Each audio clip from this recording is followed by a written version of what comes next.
आज जो किसानों ने बंद का ऐलान किया है, इस बंद के साथ पूरा टीआरएस पार्टी खड़ा हुआ है। पूरा तेलंगाना भर में भारत बंद का आंदोलन चल रहा है। हमारे हर एक नेतागण, छोटे से लेके बड़े नेता तक, हर एक नेतागण आज सड़क पे बैठा है। हम टीआरएस पार्टी सड़क से लेके सदन तक किसान भाइयों के साथ है, क्योंकि तेलंगाना प्रदेश में जिस तरीके के किसान फ्रेंडली पॉलिसीज जो हम लोग अपना रहे हैं, ये देश भर में होगा, तभी किसान का विकास होगा। ये 3 बिल जो लेके आए हैं, इन 3 बिल के वजह से किसान का और वीक सिचुएशन होने वाला इस देश में।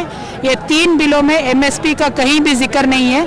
अगर एमएसपी का जिक्र नहीं है, पूरा प्राइवेट मार्केट के कंट्रोल में चला जाएगा, तो किसान को कल के दिन फसल उगाने का कोई भी फायदा नहीं होने वाला है। जिस तरीके से बिहार में मार्केट कमेटी रद्द करके अभी पूरा एमएसपी के नीचे जिस तरह से बिक रहा है, वहाँ से कैसे पलायन हो रहा है हम देख रहे हैं बिहार से। तो कल के दिन देश के हर एक प्रदेश में यही हालत होगा। अगर एक नेशन एक मार्केट चलाना है, तो हमारी डिमांड यही है, मोदी जी एक नेशन एक मार्केट के साथ एक एमएसपी का आप अनाउंस कीजिए।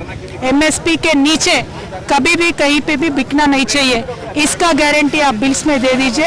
यही टीआरएस पार्टी का आज मांग है। दूसरी बात यह है, अगर आप प्राइवेट का मार्केट खोलना चाहते हो तो ठीक है, लेकिन प्राइवेट मार्केट वाले भी एमएसपी देना चाहिए, इसका गारंटी बिल में होना चाहिए। तो चाहे गवर्नमेंट खरीदे, प्राइवेट खरीदे, चाहिए जो अनाज है, यही हमारा डिमांड है। आपके जरिए मैं एक और बात बताना चाहती हूँ। जो एग्रीकल्चर के 3 पहलू है, एक तो सीड्स है, दूसरे फर्टिलाइजर्स है, तीसरा हमारा फार्म प्रोड्यूस है। आज फर्टिलाइजर्स और पेस्टिसाइड्स पूरा प्राइवेट में है, उस पर हमारा नियंत्रण कम है, किसी भी प्रदेश में नियंत्रण नहीं है। सीड्स के ऊपर आज प्राइवेट का पूरा हक है, उसमें नियंत्रण कम है।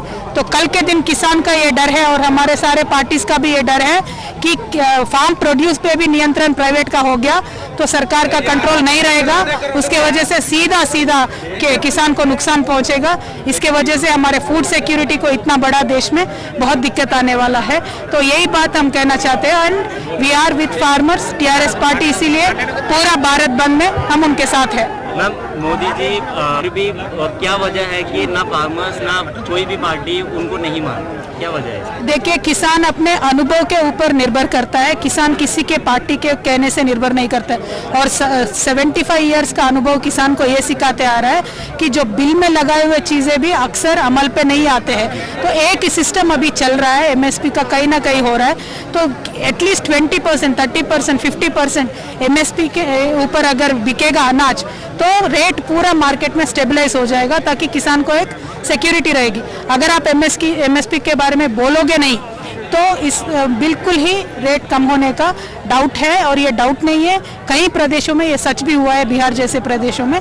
तो किसान यही डरता है कि एमएसपी का सिर्फ आप बोलने से नहीं होगा, आप लॉ में अमेंडमेंट करो।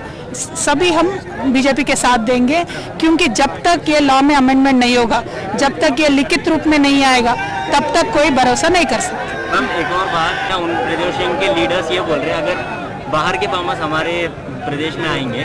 मैं सिंपल एक बात बोलती हूँ, हमारे यहाँ मक्के पूरा खरीद रहे हैं, और ये कॉर्न को हम 1800 रुपीज़ जो एमएसपी है उसके हिसाब से तेलंगाना प्रदेश में खरीद रहे हैं। लेकिन आज के डेट में आप बिहार में, झारखंड में रेट देखोगे इसका, तो 1200 to 1000 रुपीज़ में कॉर्न बिक रहा है वहाँ पे।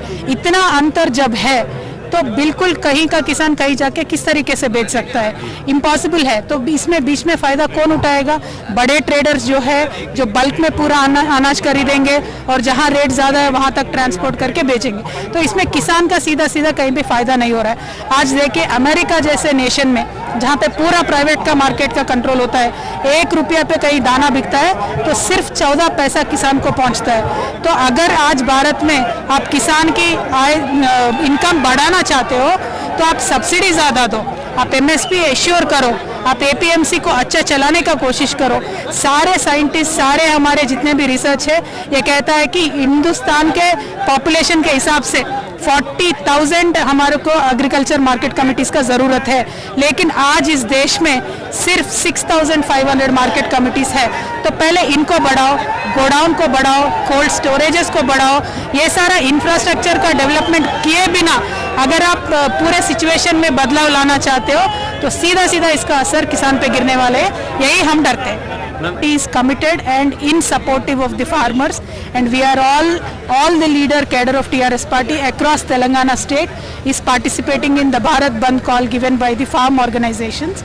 We believe that the 3 bills brought in by the Bharatiya Janata Party government are going to severely hinder the prospects of the farmers in this country, because unless MSP is assured, unless a rate is stabilized, we have seen historically that farmers always got a raw deal.